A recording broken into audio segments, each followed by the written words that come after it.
लेकिन साथ साथ इस बात का हर्ष भी है और मैं अपने आप को गौरव भी महसूस करता हूं कि मुझे उनका परिचय कराने का अवसर प्राप्त हुआ।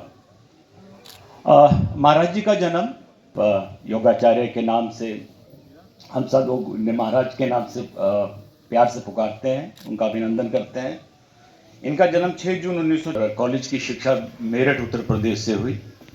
उसके बाद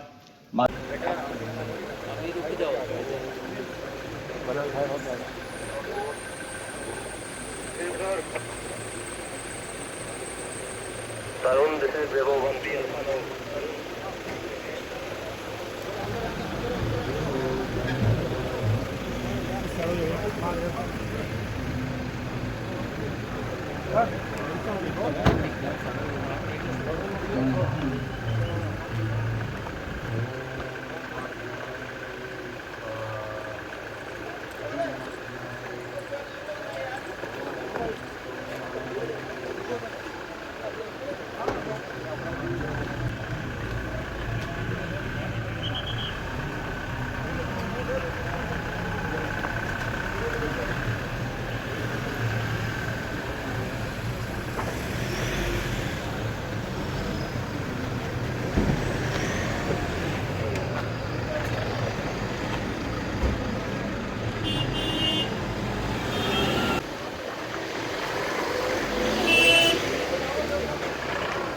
जी राजीव जी बताइए, 3 दिवसीय प्रोग्राम था, क्या कहना है आपका? सर्वप्रथम तो मैं अपने गुरु महाराज जी स्वामी रामस्वरूप जी योगाचार्य, उनका मैं बहुत बहुत आभार और धन्यवाद प्रकट करता हूँ कि पिछले 5 दिन से मेरे निवास स्थान पे हैं और वेदों के मंत्रों से 3 दिन का हमने अनुष्ठान रखा था। महाराज जी का हमेशा आशीर्वाद रहता है। हम साल में कोशिश रहती है मेरे परिवार की कि 1 या 2, अगर 2 नहीं तो 1 हम यज्ञ जरूर करें।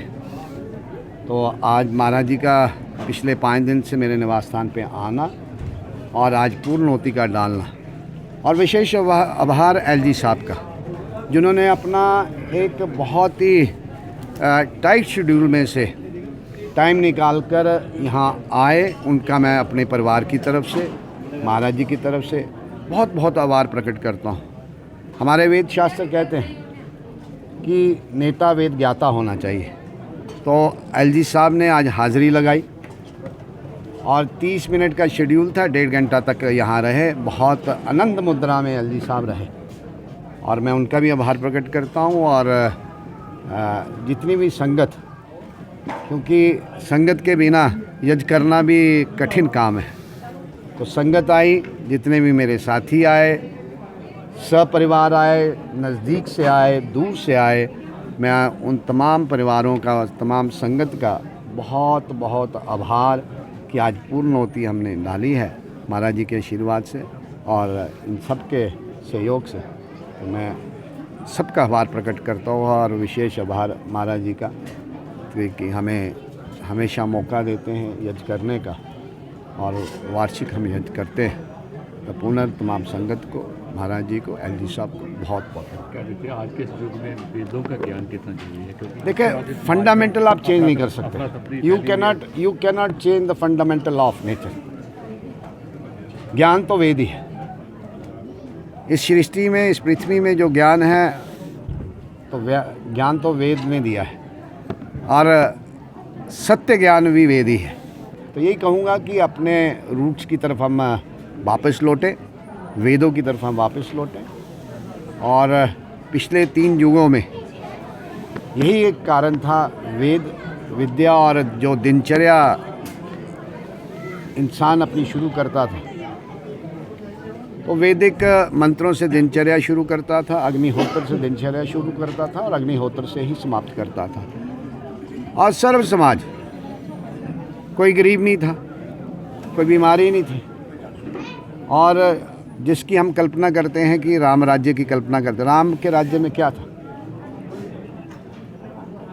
कि हमारी बहन बेटियां समय से पहले विधवा नहीं होती थी, पिता के सामने पुत्र की मृत्यु नहीं होती थी, मच्छर भी उस युग में इंसान को नहीं काटता था। तो कारण एक ही था, जो हमारी संस्कृति है, उस संस्कृति को, जो वैदिक संस्कृति है, सनातन मीन्स पुरातन, जो जब से सृष्टि बनी, क्योंकि ये ज्ञान स्वयं ईश्वर ने दिया।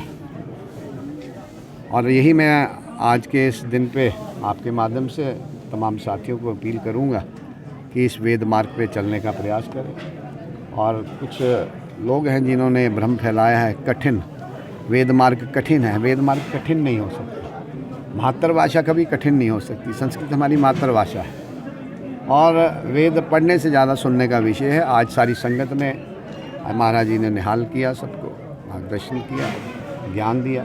फिर पुनः एक बार मैं बहुत बहुत महाराज जी का हवन यज्ञ करना आजकल के जैसे प्रदूषित वातावरण है, उस माहौल में इसके बहुत सारे लाभ हैं। जैसे आज हमने यज्ञ किया और साइंटिफिक ट्रुथ है